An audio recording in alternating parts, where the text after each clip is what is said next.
Okay, here's a quick recap on this wisdom literature. Now, these three books are meant to help us feel in our bones what we know in our heads, right? That is what wisdom literature does. So let's look at the book of Ecclesiastes. Here is a man who looks at life and says that everything is meaningless, utterly meaningless.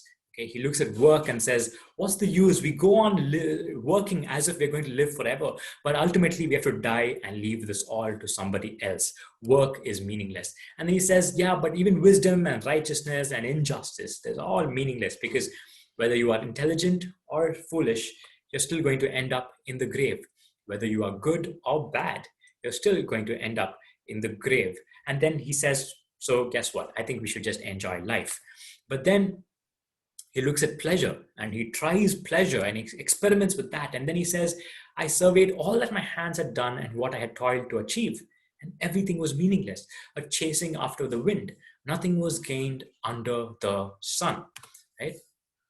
And he says everything is meaningless eventually.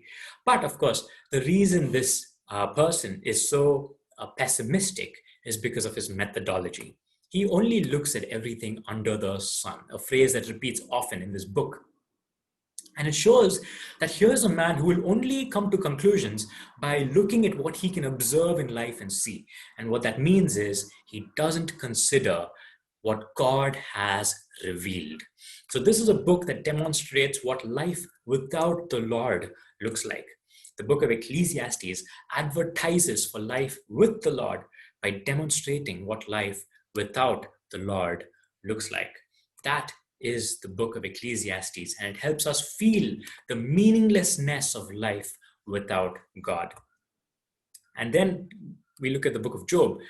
Job is a man, a righteous man. Everything is going well in his life until God and Satan have a discussion in heaven. And Satan says that Job is righteous only because he is prospering.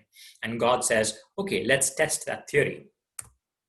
So Job is struck with immense calamity. He goes through a lot of suffering, and his friends come along, and his friends start saying that, hey, Job, God is just. So if you are suffering, it's probably because it's only because you have done something wrong. But Job challenges them repeatedly and says, can anyone bring charges against me? If so, I will be silent and die. Right? And this goes on for chapter after chapter. 3 rounds they go at each other. Okay, and eventually a fourth friend comes along and he says, okay, Job, I think I have the answers. And he tries some middle ground. He says, okay, Job, you are innocent, but God is also just. So I think God is punishing you or giving you the suffering so that you don't sin in the future or something like that. So he tries at some middle ground, and it seems like, okay, maybe he has the real answer. But suddenly God appears, and God simply throws away all this chatter, and he says, who is this that obscures my plans with words without knowledge? Brace yourself like a man. I will question you and you shall answer me. God's point is that, hey, Job, if you don't understand how the natural world works, then you probably can't understand how the moral world works. So stop speaking presumptuously about me. Job realizes this. He says, you said, listen now when I will speak, I will question and you shall answer. My ears had heard of you, but now my eyes have seen you. Therefore I despise myself and repent in dust and ashes. For Job, now God himself has showed up, and that makes all the difference. God eventually ends up vindicating Job and scolding Job's friends for the way they spoke.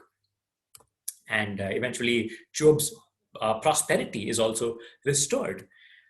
But what is the message of the book? Job and his friends both say untrue things about God. But God vindicates Job and accuses his friends because Job wrestled with God while his friends merely defended an idea. Job's friends speak about God while Job speaks to God. Job's friends preach, but Job prays. But also, the question of why God allows the innocent to suffer remains unanswered. Till the end, Job never finds out why he suffered. We, the readers, know, but Job never knows. God did not reveal his reasons, but he revealed himself.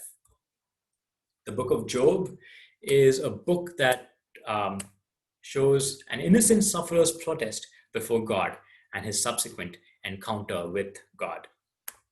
Let's come to the Song of Songs. This is a love poem between a man and a woman who just sing to each other and can't have enough of each other. They adore each other, love each other, search for each other, yearn for each other, and enjoy each other's company. And they say things like, love is invincible, facing danger and death. The fire of love stops at nothing. It sweeps everything before it. Floodwaters can't drown love. Love can't be bought. Love can't be sold. It is not to be found in the marketplace. And the Song of Songs has no conclusion because love has no conclusion. As Paul says, and now these three remain: faith, hope, and love. But the greatest of these is love.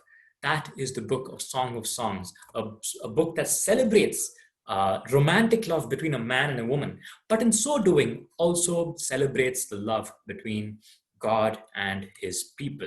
So this is the wisdom literature. It teaches us, it helps us feel in our bones what we know is true in our heads. And as you immerse yourself in these books, they speak to our emotions and evoke the emotions and feelings that we ought to have towards various aspects of life.